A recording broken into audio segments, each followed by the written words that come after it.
there? This is February 6th, 2016, and it's about 9:25 here in Northern California in the morning.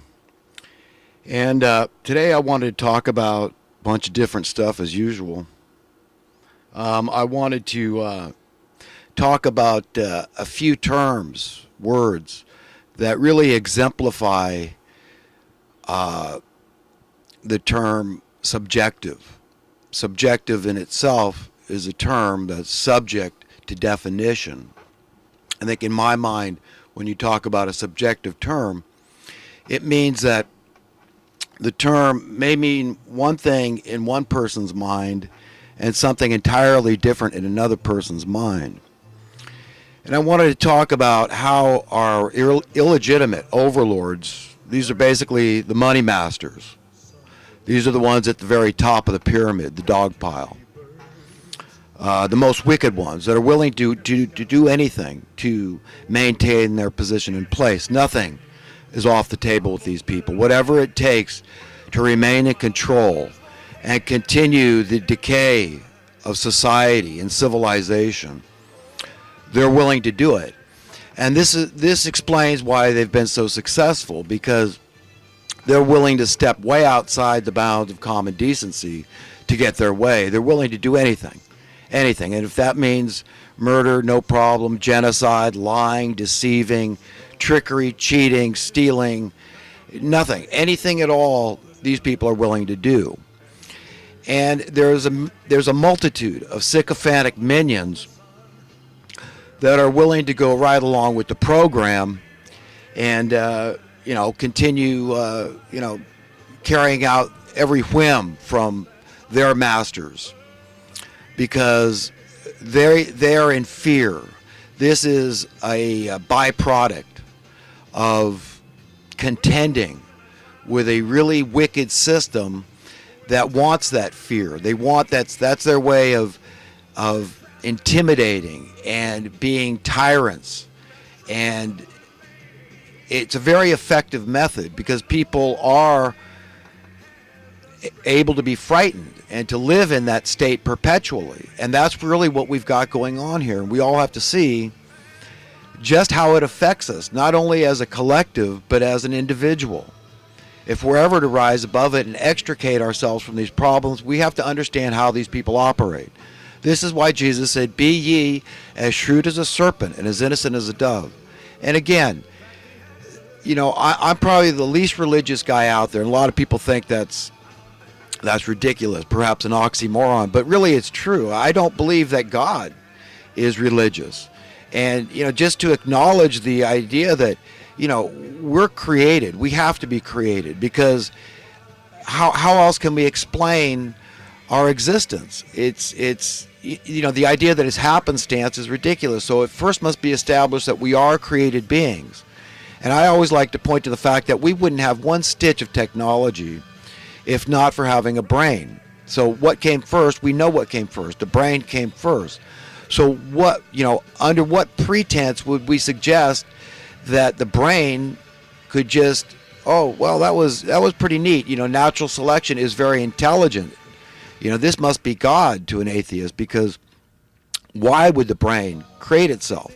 If it was able to duplicate itself and do all these things, why would it need gender? It doesn't make sense. There's so much design in creation, not just the fauna, the human being, but all the flora out there. It's just magnificent. The way a tree grows, it goes to leaf, the leaves fall and they go to the ground and they turn into dirt. I mean, it's like a perfect cycle. It's incredible.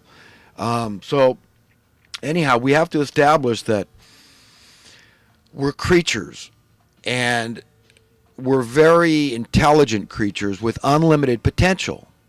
As great a thing as we can imagine. Like Shakespeare said, he said, "There are more things in heaven and earth, Horatio, than exist in your imagination."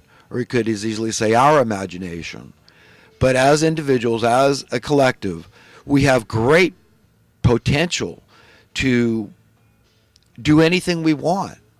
And understand that we are a part of a very cosmic journey This is an eternal journey. The good things that we've been given, the things that we love and treasure, like life, like the people we love, and anything that's truly good and proper, that we love those things, came from above. And God does not give good things and then take them away.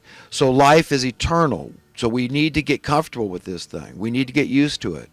And we need to learn to live with each other on the face of this earth in harmony and in contentment and in peace. And what we have to figure out is what it's going to entail to succeed, to arrive, to attain what we really want as individuals and as a collective society, a purportedly, supposedly civilized society. What are the implications? What does that really mean? So I want to talk about that, the ramifications of living and contending in this deliberately induced unreality and all the divisiveness that it brings, because that's really what we're up against here. The first thing I wanted to do, I wanted to read a passage from Scripture. It's from King Solomon in the book of Proverbs. This is from the New International Version. It's in chapter 6, and I'm going to start with verse 2. If you have been trapped by what you said and snared by the words of your mouth, then do this, my son, to free yourself, since you have fallen into your neighbor's hands.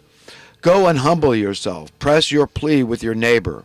Allow no sleep to your eyes, no slumber to your eyelids. Free yourself like a gazelle from the hand of the hunter, like a bird from the snare of the fowler. Now, I think it's very good if we look at such a passage as a metaphor, for a lot of things in our own lives that that we say, that we genuinely later, and sometimes it can be right away, are sorry for saying. And this proves the humanness in us. This proves our fallibility. This proves the fact that we're on edge, that we have anxiety, we're anxious, we have frustration, and we have anger, we have indignation. We've got a lot of feelings that are valid. Our emotions are valid because they came from God. They came from above. This is what gives us the fight or flight response. This is an instinct. It's like a fail-safe that God put within us all. So it's very natural that we have these emotions. And that we may say things inappropriately. And words are very powerful. We all need to take that into account, how powerful our words are, and how much we can either hurt somebody or help somebody with our words. And we all have to be cognizant of this fact. And while I think it's a very American value that we can make fun, it's actually a good thing that we can make levity and fun of other people. And even when it comes to Jesus, or what is written is that Jesus said, look, you can blaspheme the Father, you can blaspheme the Son, and this means you can say terrible things about the Father. That's the Creator, God Almighty, male and female, our divine parents, our owners. He said you could blaspheme them and get away with it. You could blaspheme the Son and get away with it. So this whole idea of making light of other people, I heard Alex Jones, making a lot of fun of Bernie Sanders. I mean, Joe Biggs did a piece on him and poking fun. This is all good. I mean, Hillary Clinton and, all of them. But they really should do that with Donald Trump, too. I think that in all fairness, if you're talking about shattering the left-right paradigm here, we need to get real.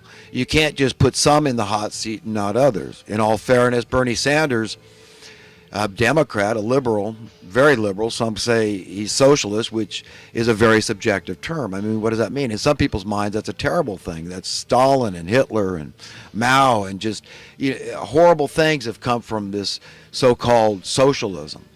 But in a lot of people's minds, it's a good thing, like what they think a lot of Europe is. They're misinterpreting socialism with egalitarianism, which is a very good thing, very positive, very American thing. It has to do with equality. But anyhow, about putting Donald Trump in the hot seat, we need to say, well, he needs to be asked the hard questions. Bernie Sanders signed the Audit the Fed bill. He's a Democrat. Rand Paul, being a Republican, that introduced it. He was willing to do this. This is the root of our problems. We're not going to fix anything unless we get to the root of our problems. And, Ted Cruz didn't sign it. He couldn't find time or didn't want to, won't talk about it. Nobody's asking him about it.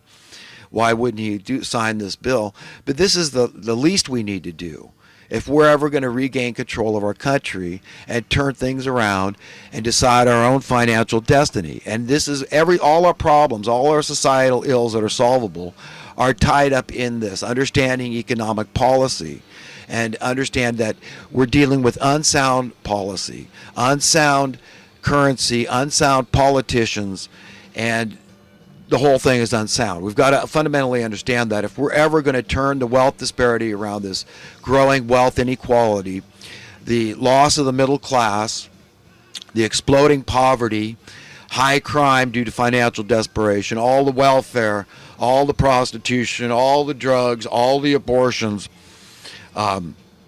if we're going to turn around all these dubious at best wars that we're getting involved in, if we're going to turn around the debt, national, individual, state debt, all that, then we've got to get to the root of the problem. The root is the Federal Reserve Bank. They're allowing all this, and the governments are now fascist in the sense that they're facilitating, encouraging, and ushering all these programs in because they're benefiting too. They get to raise the numbers. As a currency is debased, they just extract more numbers, tax. So your tax dollars being debased, they need just higher numbers, and they maintain their standard of living, or they can even improve it because they can vote themselves raises, all these politicians at government, another very subjective term. To a lot of people, it's very good if you're part of the government. Oh, the government's a great entity and all this, but it's a special interest group. And it's become very fascist in the sense that it's working with private interests to bring about the destruction of America. So we all have to just understand how we're being taken. Remember, nothing's off the TV. People are evil genius. They're madmen. And they are diabolical and cunning and crafty, underhanded, and they have no compunction about stealing, lying, cheating, deceiving, whatever it takes to get their way. They're very conniving. So they're very manipulative, and they want us pliable. They want us stupid. They want us ignorant. They want us confused. They want us befuddled. They want us discombobulated.